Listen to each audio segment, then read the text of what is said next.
28 ফেব্রুয়ারি 2026 তেহরানের আকাশে যখন আগুনের গোলাপি আভা দেখা যাচ্ছিল, পুরো বিশ্ব তখন থমকে গিয়েছিল। ইসরায়েল আর আমেরিকার যৌথ হামলায় মাটির সাথে মিশে গিয়েছিল ইরানের সর্বোচ্চ নেতার বাসভবন। ডোনাল্ড ট্রাম্প যখন টুইট করে ঘোষণা করলেন আলী খামেনি আর নেই, সারা বিশ্বের সংবাদ মাধ্যম তখন ব্রেকিং নিউজ দিচ্ছিল ইরানের সূর্য অস্তমিত। কিন্তু কিছুদিন পর যা ঘটলো তা কোনো হলিউড থ্রিলারকেও হার মানাবে। সবাই যখন খামেনির জানাজার অপেক্ষায় করছিলেন, তখনই হঠাৎ ক্যামেরার সামনে এসে হাজির হলেন খামেনি নিজেই। আর ঠিক একই সময় খবর এলো খামেনি নয়, বরং ইসরায়েলি প্রধানমন্ত্রী বেনিয়ামিন নেতানিয়াহু নিজেই এখন মৃত্যুর দোরগোড়ায় বা রহস্যময়ভাবে নিখোঁজ। বন্ধুরা, খবর সংযোগের বিহাইন্ড দ্য সিনের আজকের এই স্পেশাল এপিসোডে আমরা উন্মোচন করব এই যুদ্ধে সেই অন্ধকার দিকগুলো যা মেইন স্ট্রিম মিডিয়া আপনাকে অনেক সময় বলছে না, কিছু একটা লুকোচ্ছে। কি হয়েছিল সেই রাতে? খামেনি কি আসলেও বেঁচে আছেন, নাকি এটা এআই এর কারসাজি? আর নেতানিয়াহুর পরিণতি বা আসলে কি? চলুন গভীরে যাওয়া যাক।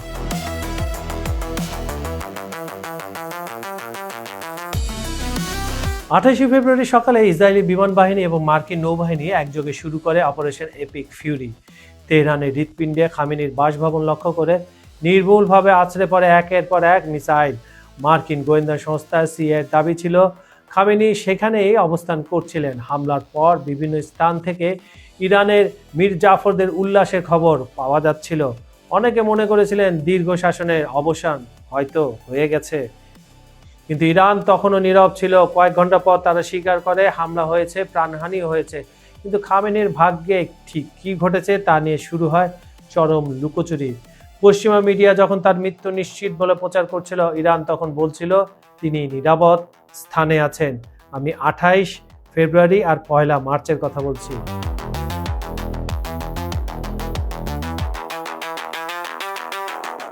এদিকে মার্চের কোনো এক সময় হঠাৎ একটি ভিডিও সোশ্যাল মিডিয়ায় ছড়িয়ে পড়ে, যেখানে খামেনিকে জনগণের উদ্দেশ্যে ভাষণ দিতে দেখা যায়। মুহূর্তে তা ইন্টারনেটে ভাইরাল।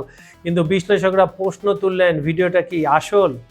অনেক ফ্যাক্ট চেকার দাবি করছেন ভিডিওটা আসলে 12 ফেব্রুয়ারির একটি পুরাতন ভিডিও, যা নতুন করে এডিট করা হয়েছে।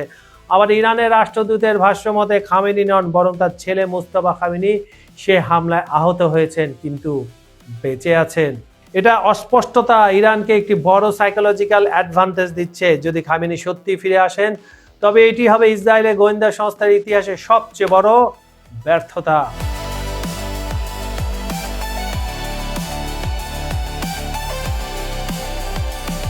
অন্যদিকে খামেনির ফিরে আসার খবরের মাঝে বাজ পড়ার মতো খবর আসে তেল আবিব থেকে। খবর রটে যায় ইরানে পাল্টা মিসাইল হামলায় খামেনি নন, বরং নেতানিয়াহু অদৃশ্য হয়ে গেছেন। সোশ্যাল মিডিয়ায় দাবি করা হয় নেতানিয়াহুর একটি ভিডিওতে তার এক হাতে 6টি আঙুল দেখা গেছে। মানে ওইটা ঘটনার পর ইসরায়েলি কর্তৃপক্ষ একটি ছবি প্রকাশ করে, সেখানে আবার 6টি আঙুল দেখা গেছে। সেটা আবার নর্থ কোরিয়ার লিডার সেটা আইডেন্টিফাই করেছে, আর সোশ্যাল মিডিয়া এটা হইচে ফেলে দিয়েছে। আবার সেটাকে বলা হচ্ছিল এআই জেনারেট করা ভিডিও প্রমাণ এটা।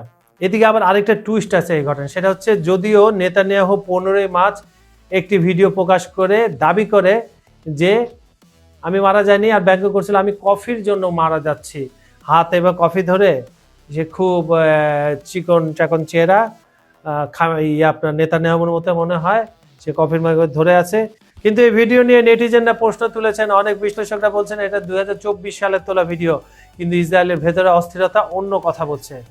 সাধারণ মানুষ এখন প্রশ্ন তুলছে, যুদ্ধ জয়ের নামে নেতানিয়াহু কি ইসরায়েলকে ধ্বংসের মুখে ঠেলে দিচ্ছেন, তিনি থাকুক বা না থাকুক।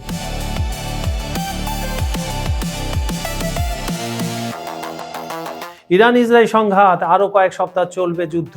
ইরানের বিরুদ্ধে ইসরায়েল ও যুক্তরাষ্ট্রের যৌথ হামলা টানা 17 দিন গড়িয়েছে। মার্কিন প্রেসিডেন্ট ডোনাল্ড ট্রাম্প শর্তহীন আত্মসমর্পণের দাবি জানালেও ইরান তা সরাসরি প্রত্যাখ্যান করে ট্রাম্পকে চরম হুঁশিয়ারি দিয়েছেন। এদিকে ইসরায়েলি সেনাবাহিনীর তথ্যমতে ইরানে এখনও হাজার হাজার লক্ষ্যবস্তু রয়েছে এবং নতুন লক্ষ্যবস্তু চিহ্নিত করার কাজ চলছে।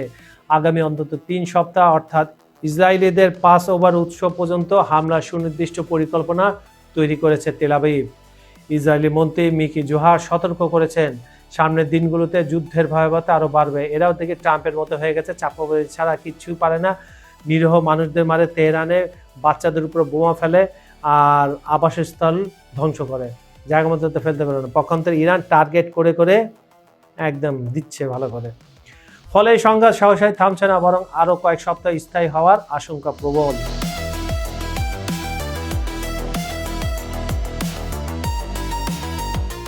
ইসরায়েল ও যুক্তরাষ্ট্রের যৌথ উদ্যোগে ইরানে গত 17 দিন ধরে চলা সামরিক হামলা নিয়ে বিস্ফোরক তথ্য দিয়েছেন নিউ ইয়র্ক টাইমস।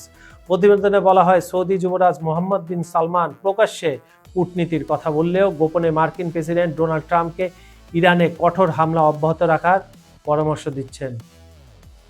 দুই মুখ, একদিকে বলে যুদ্ধ থামো, আরেকদিকে বলে হামলা চালাও, দুই মুখ সাপ। হোয়াইট হাউস সূত্র নিশ্চিত করেছে, যুবরাজ ট্রাম্পকে সতর্ক করেছেন হামলা না চালালে পরিস্থিতি ভয়াবহ হবে। এমনকি শত্রুর মূল উৎস নির্মূল করার পুরনো সৌদি কৌশল বাস্তবায়নেও তিনি ট্রাম্পকে উৎসাহিত করছেন বলে জানা গেছে। মাঝখানে ট্রাম্প পড়ছে ফাটা চিপার বাসে।